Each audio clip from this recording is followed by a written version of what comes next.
सुंदर श्रेष्ठ वह अच्छा पर्वत है हाँ जो सभी प्रकार से श्री से संपन्न है, लक्ष्मी से संपन्न है। उनके चारों ओर क्षीर सागर जो है फैला हुआ है, हाँ घिरा हुआ है। अच्छा उसके चांदी सोना लोहे आदि के शिखर हैं, अच्छा जिनके प्रकार से हाँ क्षीर सागर जो है अच्छा जगमगा रहा है। हाँ उनके अतिरिक्त रत्न आदि धातु भी जहां जड़े हुए हैं। अच्छा और क्षीर सागर में भ्रमण करते करते वह हाँ जल विहार करने के लिए अच्छा अपने पत्नी बालकों को साथ लेकर के जल के अंदर घुस गए। जल के अंदर घुस करके हाँ जल पीने लगे। सुण में पानी भर भर करके अपने छोटे छोटे जो उनके बालक हैं, पानी को जो है सुण में भर करके उनके ऊपर जो है छोड़ते हैं, अरे मानो क्रीड़ा कर रहे हैं। अच्छा उसी समय एक ग्राह जो है उस गजेंद्र के पैर को पकड़ लिए। अच्छा पैर को जब पकड़े तो ग्राह हाँ गजेंद्र जो है पैर को छुड़ाने का प्रयास किए। जब गजेंद्र ने छुड़ाने का प्रयास किया तो फिर भी गजेंद्र अच्छा ग्राह जो है उनके पैर को नहीं छोड़ता है। दोनों में खींचातानी होने लगे।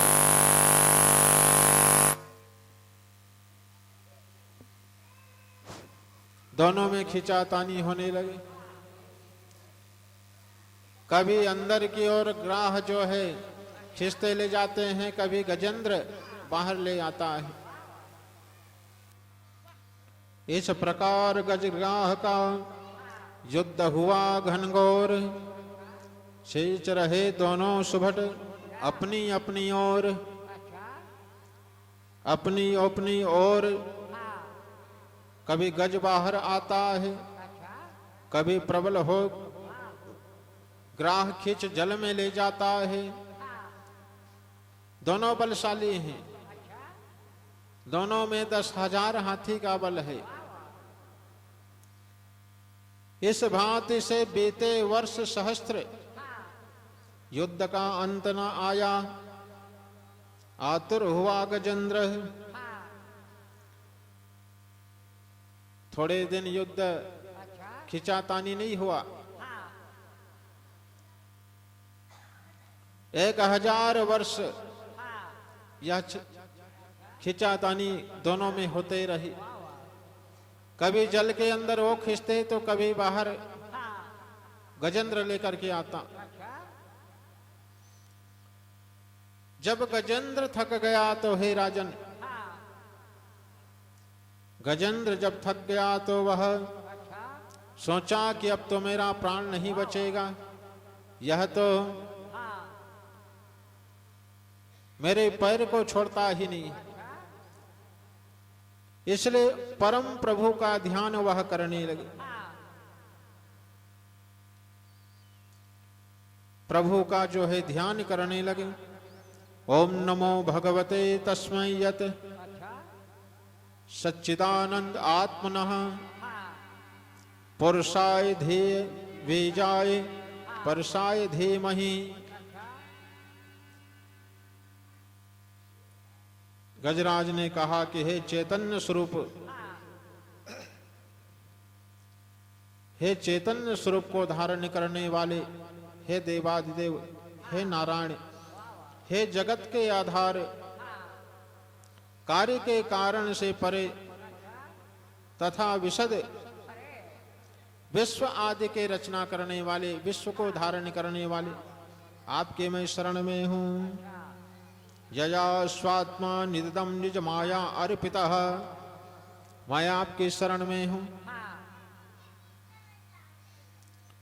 सुण में एक कमल का पुष्प उठा करके वह भगवान का ध्यान वह करने लगे। अजर अमर अक्षर जगत अगम अग अनंत अखिलेश, मौ पे होई प्रसन्न सो काटहि सकल कलेश। जय जग निवास जग के प्रकाश, हे जय जगत नियंता। जय जन मन रंजन दुष्ट निकंदन, दीन बंधु भगवंता।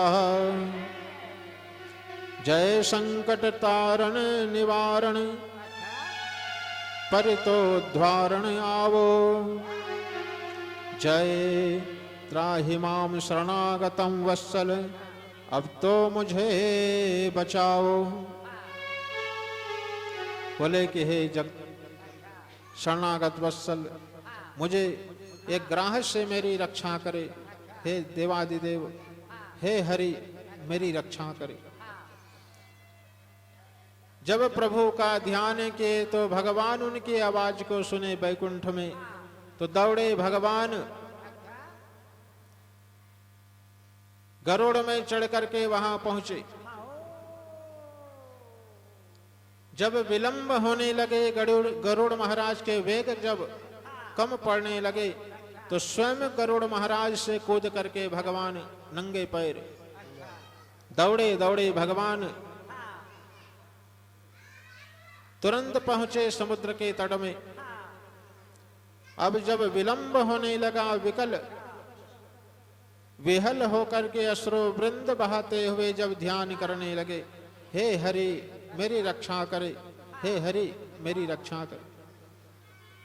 तब भगवान दूर से ही चक्र सुदर्शन को प्रकट करके तुरंत चक्र सुदर्शन को जब छोड़ा है, तो तुरंत जाकर के ग्राह के जो है सिर का छेदन हो गया, सिर कट गया, जिससे ग्राह के जो है सिर कटने से तुरंत मुक्ति को वह प्राप्त की। और गजेंद्र भी जो है मुक्त हुए। तुरंत वह ग्राह दिव्य रूप धारण कर लिया और भगवान को प्रणाम करके वह अपने लोक को चले गए। और गजेंद्र महाराज भी दिव्य रूप धारण करके वह भी हाथी के तन को त्याग करके वह भी दिव्य रूप धारण करके वह भी अपने धाम को चले गए। सुखदेव जी महाराज से परीक्षित ने पूछा कि महाराज ये कौन है दोनों, किस कारण से झगड़ रहे थे और स्वयं भगवान को आना पड़ा इनका उद्धार करने के लिए। परीक्षित के पूछने पर सुखदेव जी ने कहा कि महाराज यह होहो नाम का गंधर्व है, जो देवल ऋषि के श्राप से यह ग्राह होकर के भटक रहा था। जल क्रीड़ा करता था, हुहु निर्जल हुआ कामनियों से। ऋषि देवल का पद कहीं खींचा, हो गया श्रापित उनसे। एक समय या हो जो गंधर्व है अपनी पत्नियों के साथ जल क्रीड़ा कर रही थी। उसी समय देवल ऋषि जो है स्नान करने आए थे। स्नान करके जल अर्घ जल दे रहे थे। हो गंधर्व ने देवल ऋषि के उपहास करने के लिए, परीक्षा लेने के लिए उनके चरण को पकड़ करके खींचने लगे।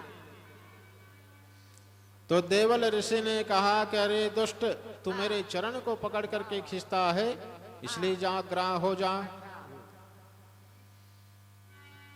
अब जब श्राप जब मिले तो हुहु गंधर्व जो है खड़ा हो गया हाथ जोड़कर, महाराज इतना बड़ा श्राप आप हमें दे दिए, कृपा करके महाराज क्षमा करो। देवल ऋषि ने कहा अब वचन जो निकल गया है ये मिथ्या नहीं हो सकता है, तुम्हारा उद्धार होगा। वो स्वयं प्रभु जो हरि है वो तुम्हारा जो है उद्धार करेंगे। हाँ, तुम गजेंद्र के पैर को पकड़ने से तुम्हारी मुक्ति मिलेगी। हाँ, तब वह गजेंद्र के पैर को पकड़े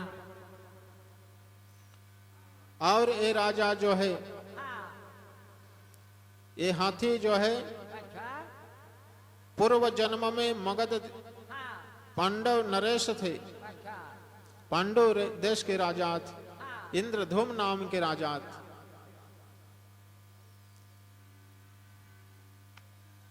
यह एक समय मलयाचल पर्वत में आश्रम बना करके तपस्या कर रहे थे। हाँ, उसी समय अगस्त महाराज वहां पहुंचे। हाँ, अगस्त महाराज जब पहुंचे थे, जिनको देख करके यह आसन में पूजा कर रहे थे बैठ करके, उनको देख करके खड़े नहीं हुए, जिससे इनको श्राप दिया कि राजन तुम हाथी के समान बैठ करके तुम तपस्या यहां पूजा कर रहे हो, तुम हमारे स्वागत नहीं किए, अवहेलना किए हो, इसलिए जाओ हाथी हो जाओ। इन्होंने भी उपाय पूछा तो कहा, ग्राह के पैर पकड़ने से तुम जब दुखी हो जाओगे, व्याकुल हो जाओगे, हरि का जब सुमरण जब तुम करोगे तभी तुम्हारा उद्धार होगा।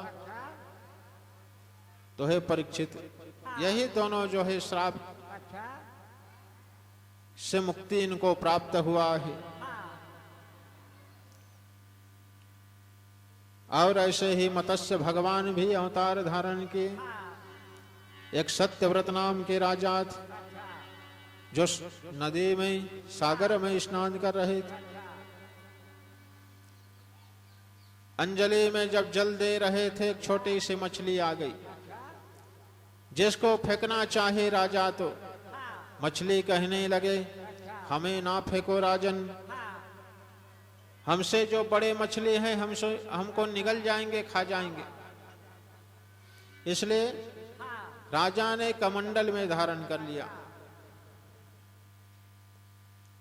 और कमंडल में भी बड़े हो गए।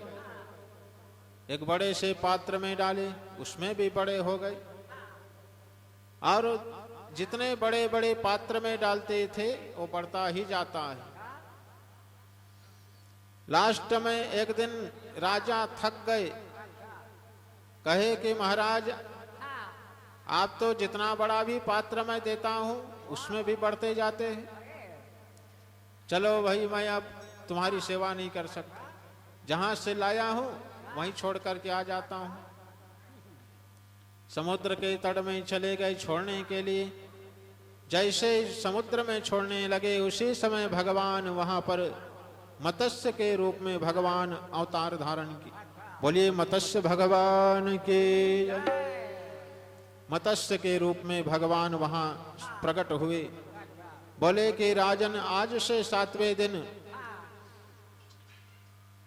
यह संसार जो है विश्व जलमग्न हो जाएगा, जिससे पूरा समस्त विश्व जल में समाविष्ट हो जाएगा, विलीन हो जाएगा। इसलिए तुम्हारे पास मैं आया हुआ हूं। जब 7वें दिन जब विलीन होने वाला रहेगा ये संसार, उस समय एक नौका जो है तुम्हारे सामने आएगा। उस नौका में सभी अन्न औषधि जितना भी है इस सबको रख लेना, और सप्त ऋषियों को अपने साथ में रख लेना। और उसी समय में 1,00,000 योजन का जो है विस्तार वाली मछली का रूप धारण करके मैं आऊंगा, और वासुकी नांग जो आएंगे, वासुकी नांग से नाव में लपेट करके मेरे संग में जो है बांध देना। 7 दिन तक के महाप्रलय तक के मैं तुम्हें भ्रमण कराऊंगा, और उसके बाद जब विश्व की